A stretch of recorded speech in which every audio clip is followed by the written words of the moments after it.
Hi, class. My name is Irene Jones, and this is my DRP presentation from this course. Just want to start with just a little brief intro here, how I kind of came to my title. Gender equality remains a serious issue today since it creates multiple difficulties for the well-being of, in this case, most women. These difficulties include lack of rights, gender stereotypes, workplace discriminations, pay gaps, and many others. My title of my DRP, which is the Perceptions of Gender Equality in a Military Organization, there is some continued debate over where and how women should serve in the military. It has kind of been raging for years, so I am kind of interested on this study. Not sure if this is going to be my final dissertation, but something that I do have an interest in. So, starting with a little background here, I guess just a few fun facts I found in a peer reviewed article. The United States Air Force graduated its first 10 female pilots from undergraduate pilot training on September 2nd, 1977. Um, Many women supported the war efforts as nurses and aides. More than 40 years later, only 5.8% of Air Force pilots are female.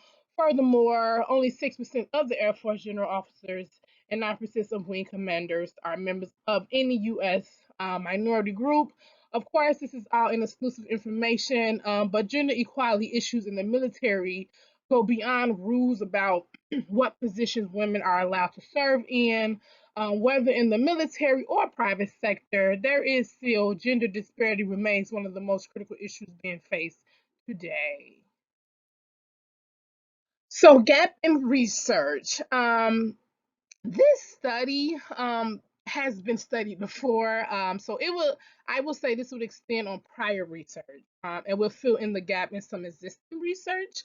I think women continue to kind of push through gender barriers, and more of them are choosing careers traditionally on the male dominant fields such as army, technology, and engineering. So what I am looking for in this study, I guess try to truly understand, has prior research truly made a difference, right?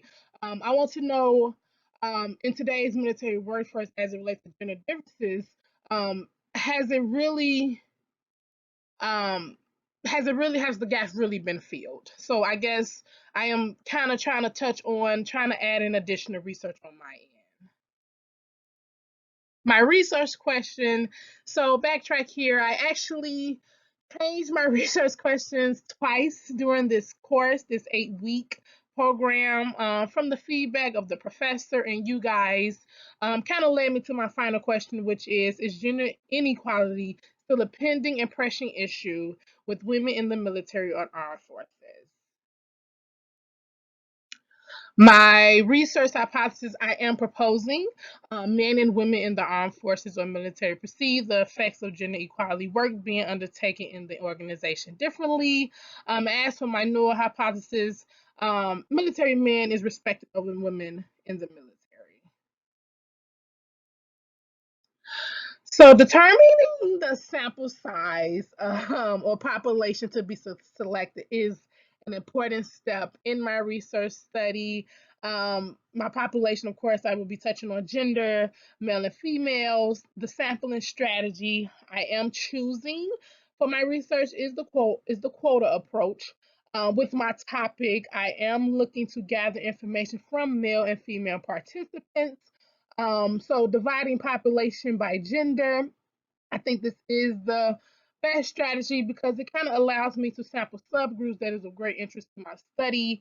I am just simply aiming to investigate a trait or a characteristic of both male and females as it relates to gender equality work being undertaken in the military. The first step, of course, into this sampling strategy is for me, as I mentioned earlier, to divide the population into an exclusive subgroups. In this case, I will be dividing by gender.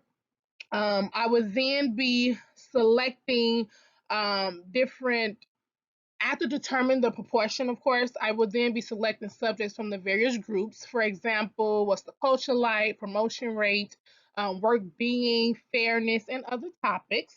As I mentioned, I just truly want to understand both views on how the equality work is being undertaken in the organization. My research method, as it relates to gender equality, I believe the phenomenology approach would be best beneficial in dissecting my research. This method, of course, make use of a variety of methods, including interviews, conversations, action research, focus meetings. Simply, the goal of this method is to maximize the depth of information collected and therefore less structured interviews are most effective. So the method I would include surveys that I am choosing would include a small survey and conversational focus groups. So I guess it would be open-ended session will allow me to build rapport and to build trust with each participant. There will be open-ended questions in both methods. So as this will give me the opportunity to probe for details such as attitudes and feelings. Moving to the next slide here. My data plan, my data analysis plan. So as I mentioned, I am aiming to have methods of collecting, which would be a mix of a small survey and a complemented with two different focus groups. I am also aiming for the surveys to be electronic. So the assessment of the issues. It would have assessment of the concerns and opinions of important populations in the Army. I am looking to have probably about 10 to 15 questions presented on the survey, moving to the focus groups part of it. So this study will team aim to capture soldiers' hopes, ideas, and concerns about interrogation as it relates to gender equality. These focus groups will contain both male and female, junior and senior enlisted soldiers, a mixture of past and present vets. In the course of the focus group sessions, I will encourage the sharing of frank and honest opinions, experiences, thoughts, and ideas while balancing the need to avoid any harm to participants. There will also be protocols to mirror practices used in the surveys and the focus groups. Moving to the next slide here. My ethical practices. Ethics in research help with awareness. They do so in so many diverse ways, but at a baseline, ethics allows for more comprehensive navigation of credibility, dependability, and transferability. So, to protect my research, this simply means paying a close attention to how research is collected, recorded, stored, um, ensure that the matter at hand is of best interest of the individuals of research and swayed by personal interest, as this will gain greater credibility and transferability. Also, ensuring that the measures of the research are implemented in ways that would avoid negative consequences towards the individuals of the research. That will simply garner greater dependability.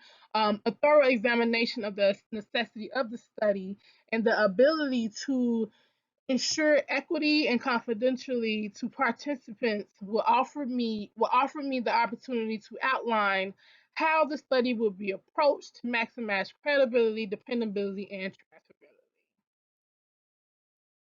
These are just some of the references that I did use in this presentation. I thank you for taking time to review my presentation. I hope that you enjoyed my work, and I wish you all the best of luck in your research. Thank you.